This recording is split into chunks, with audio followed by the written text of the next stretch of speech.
It's been a week since the release of Darth Vader issue number 9, and just as these Star Wars comics have become an expert of, they left us with a cliffhanger as Darth Vader wanted to travel to Exegol but was stopped just before he arrived. By encountering the Eye of Webbish Bog, Vader took the Sith Wayfinder that eventually would lead him to Exegol with the help of the Sith assassin, Ochi of Bestoon, who was sent by Sidious. All this ruse smells like the works of Palpatine.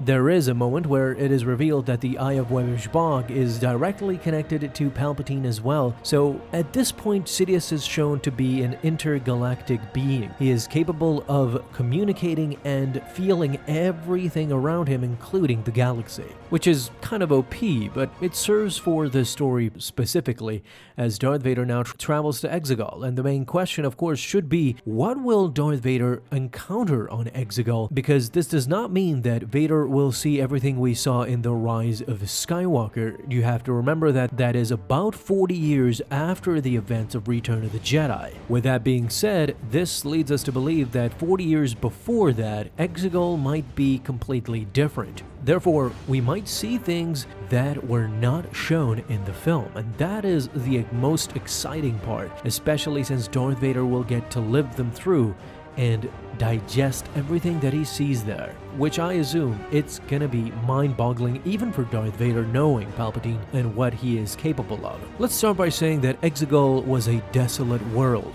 covered with enormous fissures that reached deep into the crust of the planet.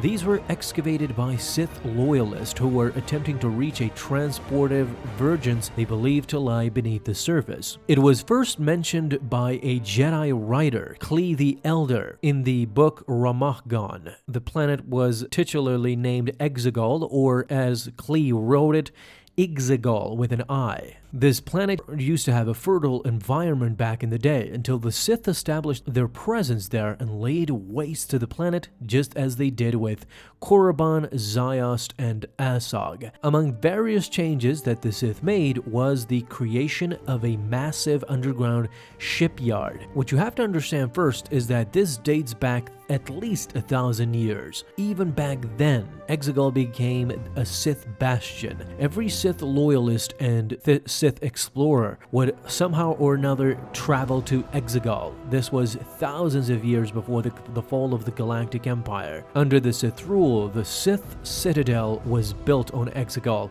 for meetings and rituals which were to be conducted within it, and Sith loyalists excavated the world's largest and deep planetary fissures in hope of reaching this vergence believed to lie beneath the planet's surface. This is one of the first things I believe that Darth Vader will encounter while he is on Exegol. It is this Sith citadel which will leave him speechless, especially considering what happens inside of it. Imagine the rituals that Darth Vader will see by these Sith loyalists. Hopefully, of course, they will be there, since this is again 40 years before what we see in Rise of Skywalker. Now, the most intriguing part for me, what Darth Vader could see there, are the remains of Darth Noctis and Darth Sanguis. You see, the most intriguing part to me about Exegol is that according to legend, according to stories, there were these two Sith lords that reached Exegol in their quest for immortality. In the 2020 book Dark Legends, in the Life Immortal story,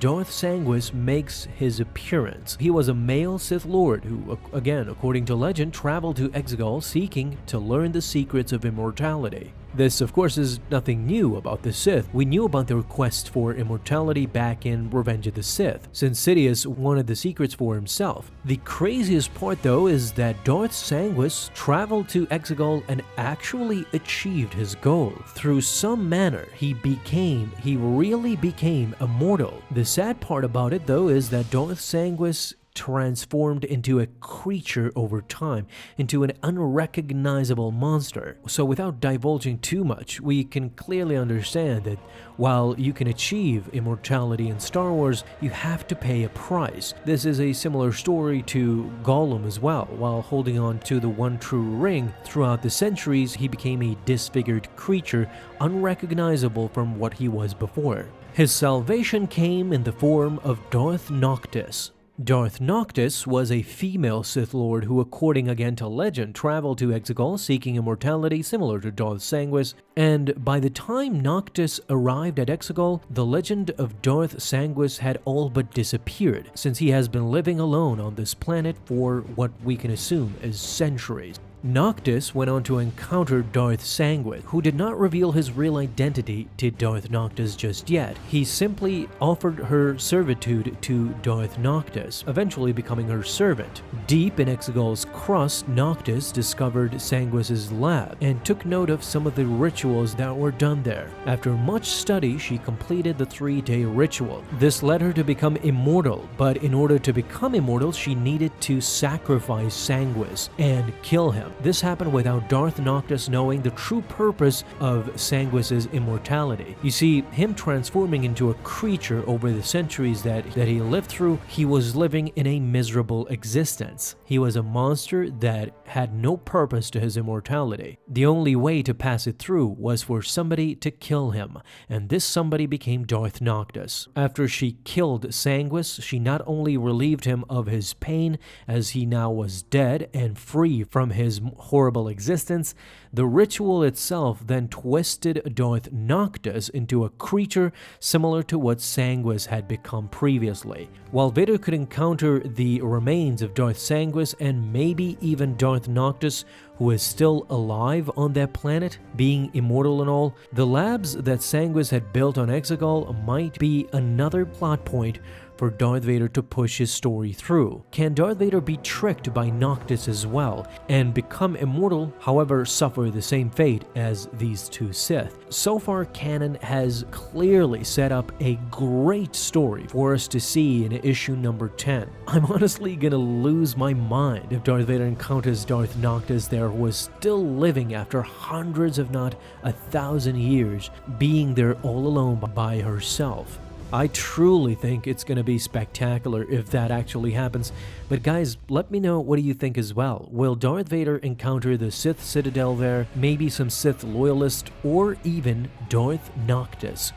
Thank you guys so much for watching this video, and if you enjoyed, leave a thumbs up down below, subscribe for dailies. Now you can have an awesome day, Star Wars fans.